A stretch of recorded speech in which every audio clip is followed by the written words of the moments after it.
Greg Joyner of Memphis, running for Tennessee's 9th Congressional District. Something was on my mind today that I had to address. Citizens United, the court case, the Supreme Court decision that allowed for corporations to really let loose in spending money in politics and influencing elections. So basically, the court case ruled that the decision ruled that corporations can be considered persons, basically given the same rights as persons, and people have freedom of speech. So spending money in ads to dog one candidate, you see negative ads when you watch TV, either supporting the candidate or even going against the candidate, just being negative towards one candidate, trying to defeat one candidate. So they ruled that that's free speech. The Supreme Court ruled that's free speech.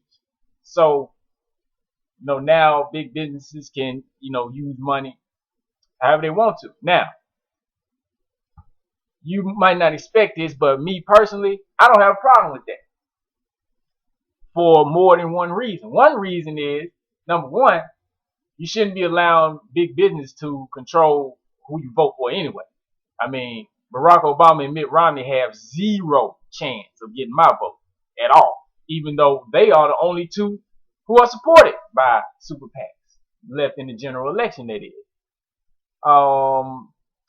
Jill Stein, Gary Johnson, as well as Virgil Good, Rocky Anderson. These candidates are not being supported by super PACs. Now, my question is this. I was watching a video by the Young Turks. Some of you might be familiar with the Young Turks. They have they're actually on TV now, not just on YouTube. Al Gore's TV station gave them, I forgot what it's called, True TV or something, but he gave them a spot on his network. They have a show now. They actually come on his network.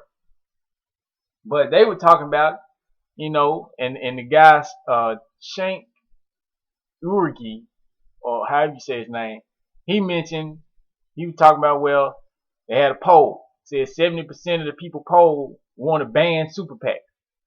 See, this is what I'm talking about. Personal responsibility. Taking responsibility for your own decisions and, shaping your nation. 70% of the people polled said they need to ban super PACs. Not that they don't support them, not that they just don't like them, but they would like for them to be banned. Yet, when those same people go to the polls, I wonder who they're going to vote for. Now, who's running for president, for example? You just take the presidential election. People say, well, Barack Obama and Mitt Romney. I might say, well, who else? What about the other guy? Average person say, what other guy? Why? Because the average person, the same type of people who will say ban the super PAC, ban the big money, who's paying for the ads on TV that you see? The big money. But you waiting for the guy that got money to buy commercial airtime to tell you who's running. And then you're going to make a decision based on the candidates that big business puts in front of you. But nobody sees that as a contradiction. So what I'm saying is, I don't have a problem with people. That is free speech. If somebody likes what Greg Joyner is saying, they want to put millions of dollars behind it and put Greg Joyner on commercial, that is perfectly fine. If they don't like what I'm saying and they want to, dog me on TV and put money behind it, that's perfectly fine as well. That's called freedom of speech. And you can buy commercial time. If you have the funds, you have the resources to do that, you can do that however you want to. But the problem is people are not wanting to take responsibility for that. If I have good sense, you cannot buy my vote. I'm a grown man. Now, if you 35, 40 years old and somebody can influence you with a television ad and you're not even taking the time to look up the people that are on the ballot, all of the people that are on the ballot for a particular office, that's on you. We always trying to understand my small party candidates, my independent candidates like Green Party and Libertarians, but people, We cannot legislate away all our problems. Stop trying to legislate away all your responsibility. Your responsibility is on you. I'm sorry. But big business in politics, big money in politics, you can make that go away simply by not voting for the people that they're trying to get you to vote for. Now, if somebody has to hold, if you have the average person, somebody has to hold their hand through the whole process, then you're going to get nowhere with this, man. All of the problems of society can go away, particularly with oppression, with people taking your freedom away, can go away simply by people taking responsibility and want to think for themselves. But since they have no interest in doing that, it's just like when people talk about Congress has their lowest approval rating of all time. But watch those who don't retire, at least. I guarantee you 75% of those up for re-election will get re-elected. But they got a lower approval rating. Recently, just a couple weeks ago, I think just about 3 weeks ago, Bobby Kennedy's grandson, Joe Kennedy III, just won the Massachusetts primary for the Democratic Party. So now he's going to be the next, he's taking over Barney Frank's district. He's going to be the next congressman to come out of there. How is that not nobility? Now you got, if you go back to John Fitzgerald Honeyfitz, mayor of Boston, you got what? 5 straight generations of his family, being in politics. He was a congressman out of Massachusetts. And then his son-in-law, which was Joe P. Kennedy, who this boy was named after, who was the father of JFK and Bobby and Teddy Kennedy and all that. And you go on down, you end up with 5 consecutive generations. That's called nobility. How is that any different from the friars and the earls and the dukes and the nobility that you may have in the medieval times? When the whole purpose of starting a government like this is so you wouldn't have that. President, same thing. We treat the president like a king. You don't treat these people like they're representatives. You treat these people like they're better than you, like they're the elite of society, and just like you would treat a king, just like you criticize other people for having dictators. You got people said Teddy Kennedy was in the Senate, U.S. Senate for 47 years, man. Maxine Waters been in there over 30 years. Charlie Rangel been in Congress 40 years. Barney Frank, who's retiring, I mentioned him. He's been in there since 81, if I'm not mistaken. So it's over 30 years. And you go on and on with guys that's been in there at least 16 years, at least working on his 16th year right now, if not 20 plus. So how don't you have your president has term limits, yeah, but the people in your both houses of your Congress, they in there forever. So how can you talk about other countries? This guy been president, he's a dictator. He's been in there 20 years. You got guys that's been in there before my mother was born. You know what I mean? Y'all, that's pitiful. You have to start taking responsibility. If you don't want to take responsibility to think for yourself, nothing is going to change. But my question is, do you want these things to change? I don't want the Congress. First of all, why would Congress pass some legislation like that to ban super PACs when they living off the big money? They're succeeding. That's how they're winning. Why would they take away their surefire avenue to victory in the election? So it's impractical. You're dreaming if you think they would do that anyway. But all you got to do is use your head, stand up, be a man or a woman for once, stop being brainwashed, and decide that you're going to vote for who you want to, for who you researched and found out what their stance is on the issue. A lot of you in my community say you support Obama. If I was to ask you why you like his issue, no, there's only one reason you voting for that man. You don't know nothing about his issue. Name 5 people in his cabinet.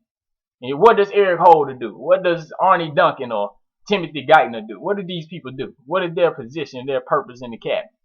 So you're not actually concerned about anything at all. Half of you don't know what an electoral college does, how that operates.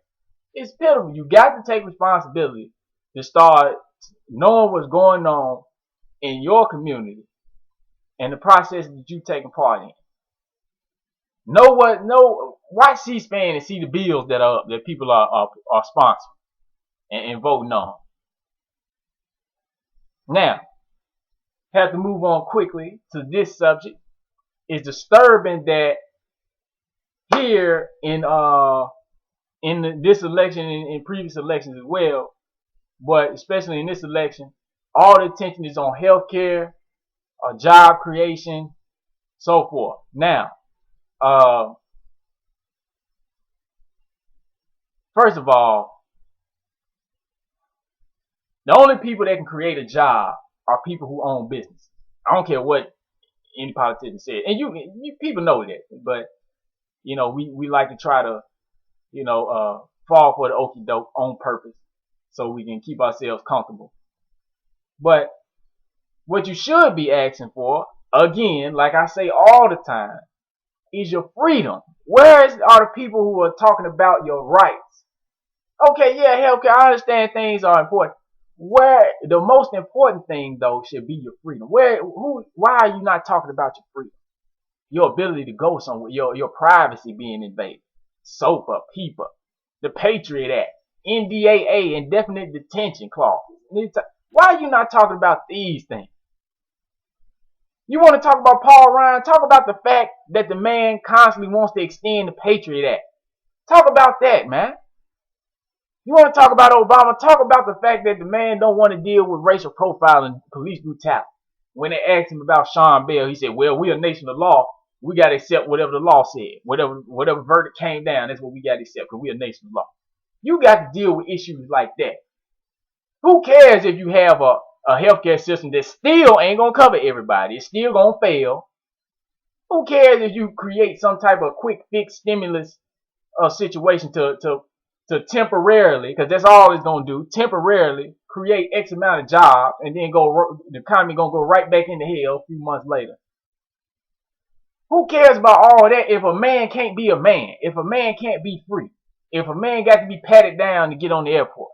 You have to be molested to get on the airport, to get a plane ticket, to travel.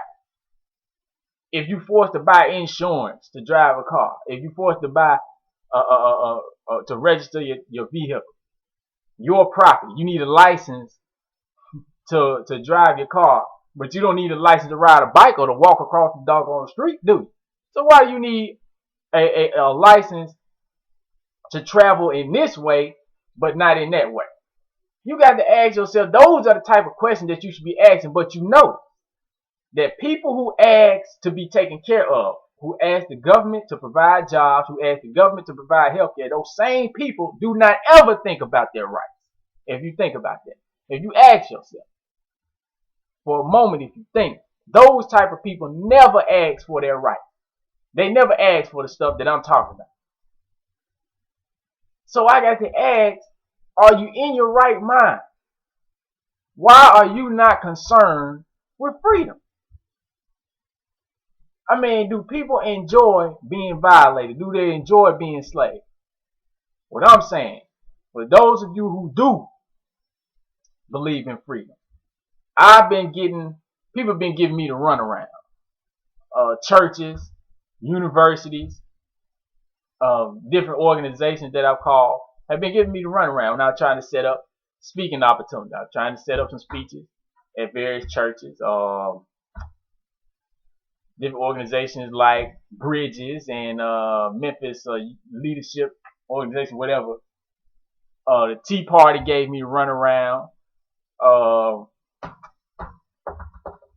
University of Memphis it gave me a hard time, and people, when you're not part of the establishment, it's sad. It's really sad that, when a young man, I would think that when a young man wants to step forward, you can get a little more enthusiasm and a little more support than that. I mean, just hear what I got to say. But people don't seem to be too interested in that. The scene seems to be dead. But what I'm saying is, if you are somebody who has a feeling, you got a little burning in your stomach, in your gut, you think something is wrong. I shouldn't have to be stalked down the street just because, this guy wants to run my tag. Why? You know why. But this guy wants to run my tag. So he's going to follow me all the way down the street. Find nothing, then drive off. Why? Just because I fit some type of description. If you got a problem with that, then I'm your man. What I'm saying is, I'm a champion for the liberty of the people, which is supposed to be the whole point. But nobody, mayor, president, senator, house rep, nobody is talking about that. I got to say this before I go. Just like I mentioned, Congress has such a low approval rating, but more than likely they're still going to get the overwhelming majority of them getting reelected. Here in Memphis, we have several clowns sitting in office on the city council. Now, the queen, the ringleader, got to be Janice Fully Love. And this is a woman who's been in trouble with the law numerous times. Yet she and just about everybody else last year when we had our municipal elections, she was reelected. Huh? How are these clowns getting reelected in landslides? I mean, these people were winning 60, 70% of the vote plus. Come on, people. Are you crazy? Stop it. Because there's going to come a time when somebody is going to hold you accountable. It may be these young people in your community when they get tired and they realize what you've allowed to take over the world that they live in. Or it might be whatever kind of God you claim you believe in. But at some point, you're going to have to deal with this, man. All this corruption, you're going to have to deal with it. You haven't done anything about it. You haven't said anything about it. And in most cases, you have condoned it and defended it when you heard somebody like me say something about it. So with that, I'm saying Gregory M. Joyner, congressional candidate from Memphis, Tennessee. Hey, if you know somebody, you can help me get you can help me with anything.